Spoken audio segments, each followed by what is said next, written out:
कड़ाके की ठंड, 50 साल की रिकॉर्ड तोड़ती हुई ठंड, देश के किसान ने आसमान की छत के नीचे इस ठंड में संयम से, शांति से अपनी मांगों के लिए एक संघर्ष किया है। 207 शव इन धरनों से अपने अपने गांव में वापस आ चुके हैं। मेरे मन में ठेस है इस बात की, आपके मन में, हम सब के मन में आज दर्द है इस बात का कि सहानुभूति के 2 शब्द की तो दूर की बात है, इन परिवारों के मदद करने की तो दूर की बात है, मजाक उड़ाया जा रहा है। और मैं बताना चाहता हूं इस बीजेपी की सरकार को, कृषि मंत्री जयप्रकाश दलाल जी ने जिस तरह की बात करी है उनको, और पूरी सरकार को जो इनको देशद्रोही बता रही है। झज्जर के गांव गुडा में कल रात में गया था, ढासा बॉर्डर से शव वापिस आया, किसान का नाम था करमवीर, उसके दादा भी फौज में थे, उसके पिता भी फौज में थे, और हाल में उसका लड़का अभी चीन बॉर्डर पे पोस्टेड है, उसका लड़का भी फौज में था। मैं पूछना चाहता हूं जेजेपी से और पूछना चाहता हूं निर्दलीय विधायकों से, जब पंजाब में अकाली दल समर्थन वापस ले सकते हैं, जब पंजाब में सारी पार्टियां किसान के हक में आ सकती हैं, चाहे कांग्रेस पार्टी हो, चाहे आम आदमी पार्टी हो, चाहे अकाली दल हो, चाहे निर्दलीय हो, तो हरियाणा के अंदर जेजेपी पार्टी अभी तक क्यों सत्ता के चिपकी बैठी है, निर्दलीय क्यों सत्ता के चिपके बैठे हैं?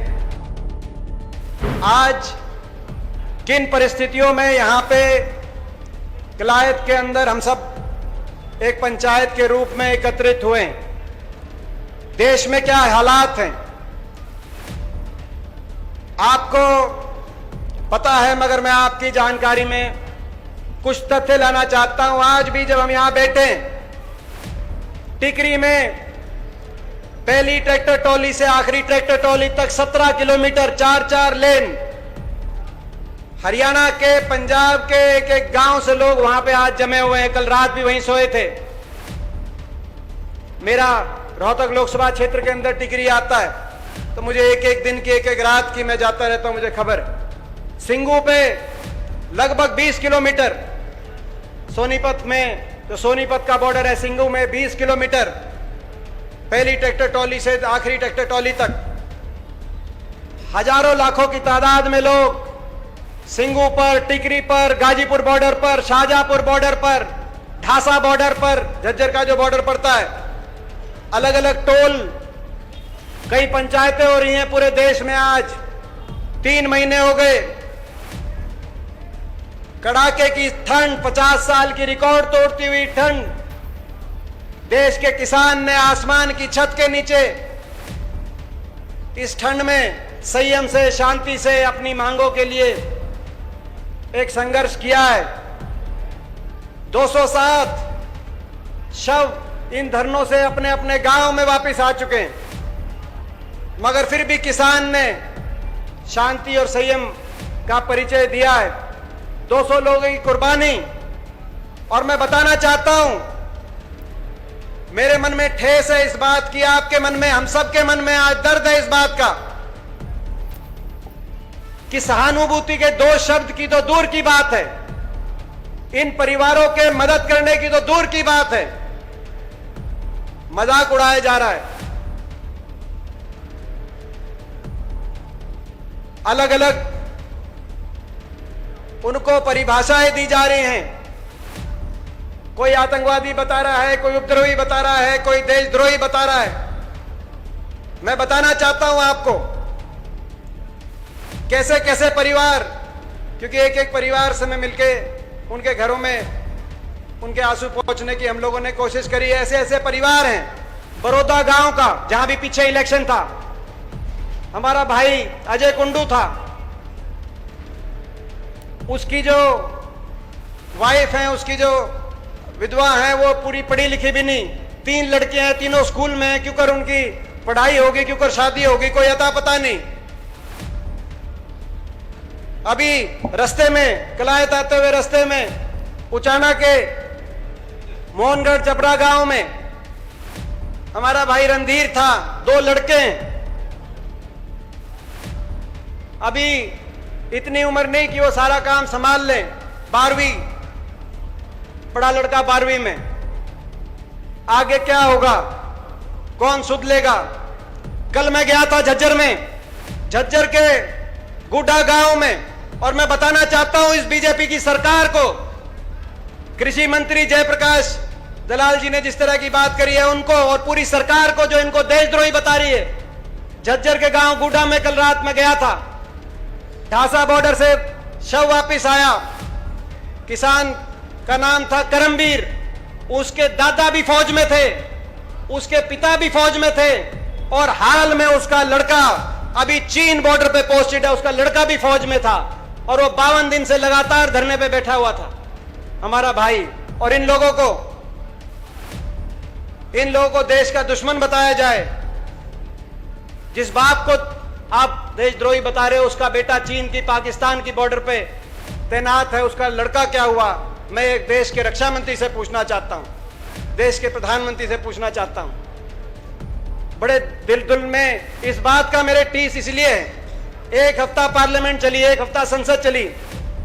संसद में दिनों रात लग के मैंने कोशिश करी कि सरकार को कम से कम कोई प्रधानमंत्री जी से लेकर कोई मंत्री तक कम से कम कुछ सहानुभूति के शब्द किसान के लिए कहें। कम से कम ये कहें कि 11 राउंड की बातचीत तारीख पे तारीख ये दे रहे थे तो बातचीत को मान्यता सरकार की तरफ से थी, तो कम से कम ये कहें कि इतनी लंबी बातचीत चल गई ठंड में, इतनी मुश्किल परिस्थितियों में जिन किसानों ने अपनी जान कुर्बान करी है उसका हमें अफसोस है। मदद ना करें तो कम से कम अफसोस व्यक्त करें। मैंने उन सबके नाम संसद में रिकॉर्ड में, सबके नाम, सारे किसानों के नाम मैंने रिकॉर्ड में चढ़वाए और कोशिश करी कि सरकार की तरफ से कोई जवाब मिले, मगर दुख है मुझे इस बात का, कोई जवाब नहीं मिला। मगर मैं एक बात आपको बताना चाहता हूं, जब संसद में ये बात रख रहा था उस समय सारे प्रधानमंत्री जी से लेकर सारा मंत्रिमंडल वहां बैठा था। मैं उनकी आंख में डाल बात बोल रहा था।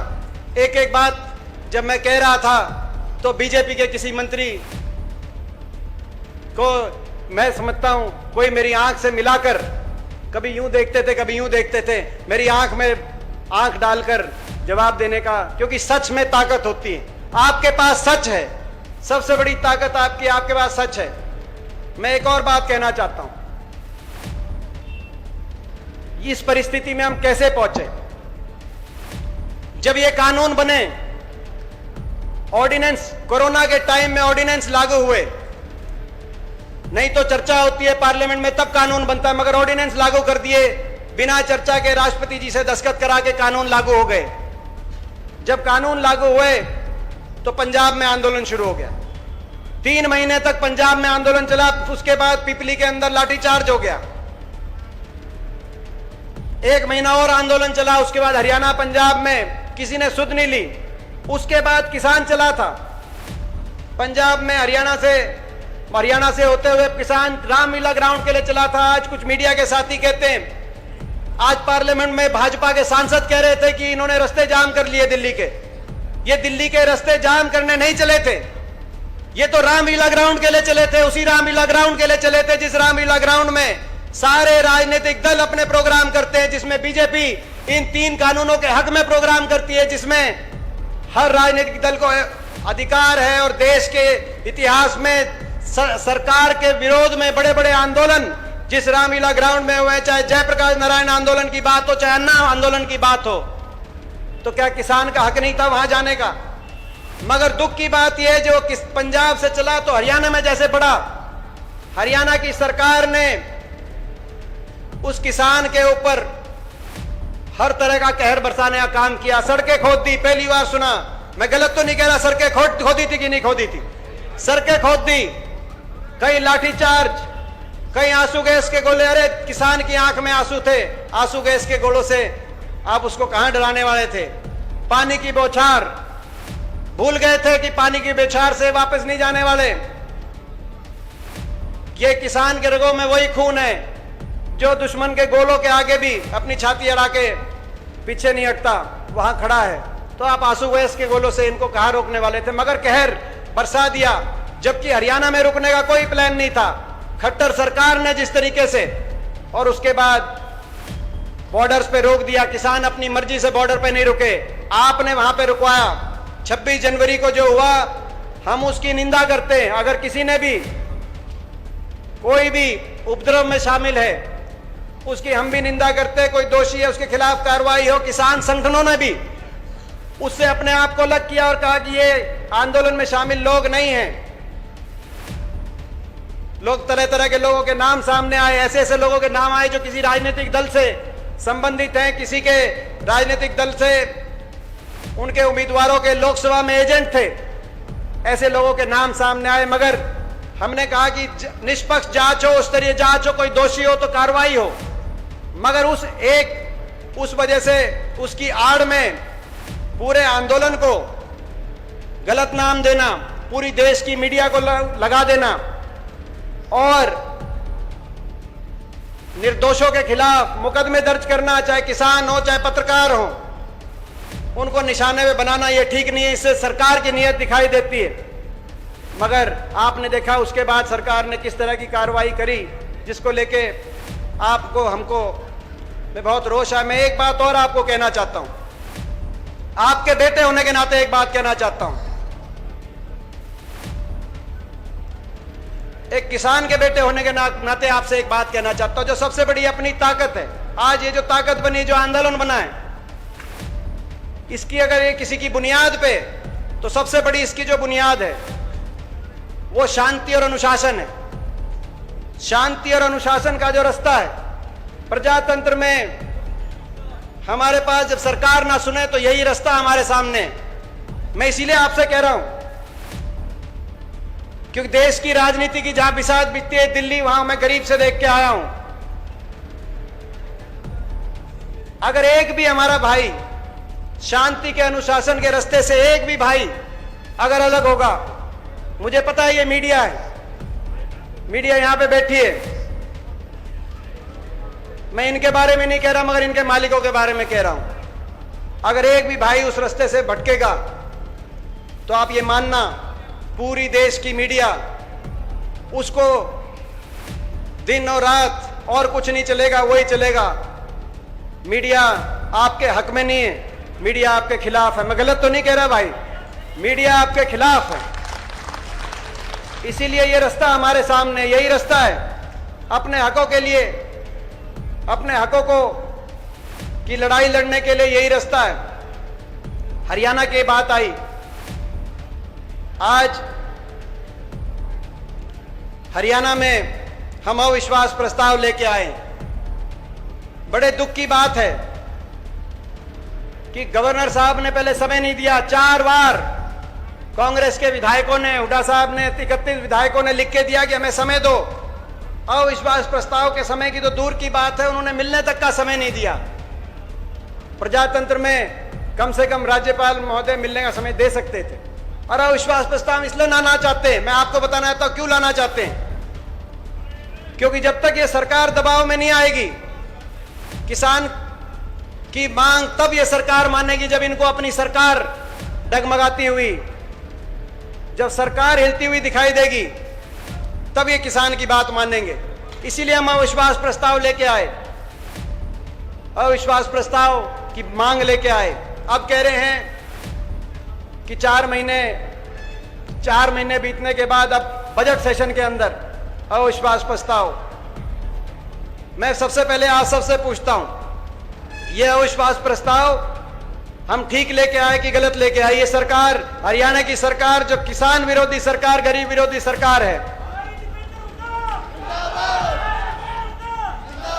इस बात की कसौटी, इस बात का फैसला होगा कि जो विधायक हैं, बहुत से विधायक जो निर्दलीय विधायक हैं और जो जेजेपी के पार्टी के विधायक हैं, वो जनता के, किसान के हक में बयान देते हैं, मगर जब चंडीगढ़ के अंदर अविश्वास प्रस्ताव आएगा तब पता चलेगा कि वो केवल बयान के लिए बयान दे रहे हैं या वो मन में जनता के साथ है, पता चल जाएगा।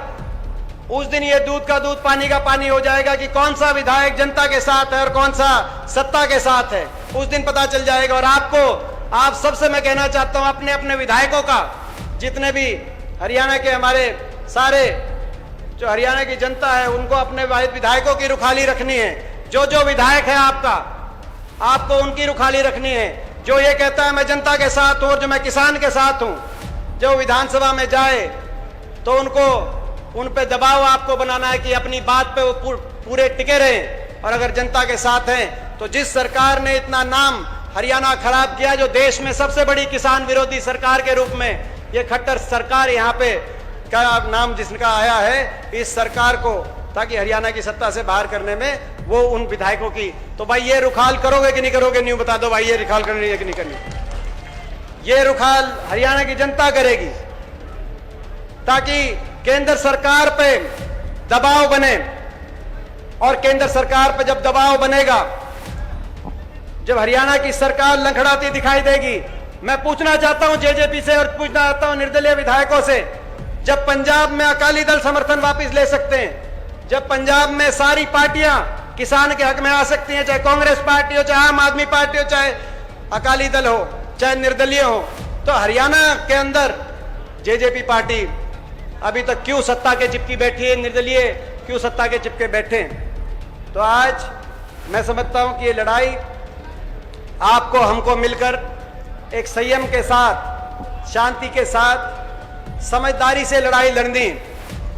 मैं अपने भाई विकास को बहुत बहुत शुभकामनाएं देता हूं। उन्होंने बड़ी मेहनत करी आज के इस कार्यक्रम को आयोजन करने में।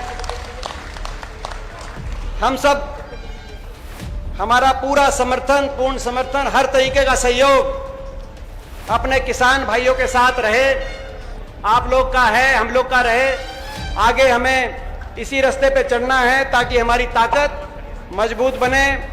मैं इन्हीं शब्दों के साथ एक बार फिर 3 नारों के साथ अपनी बात खत्म करता हूं। उस नारे में आप सब शामिल होंगे। किसान एकता, किसान एकता, जय जवान, जय जवान, जय हिंद।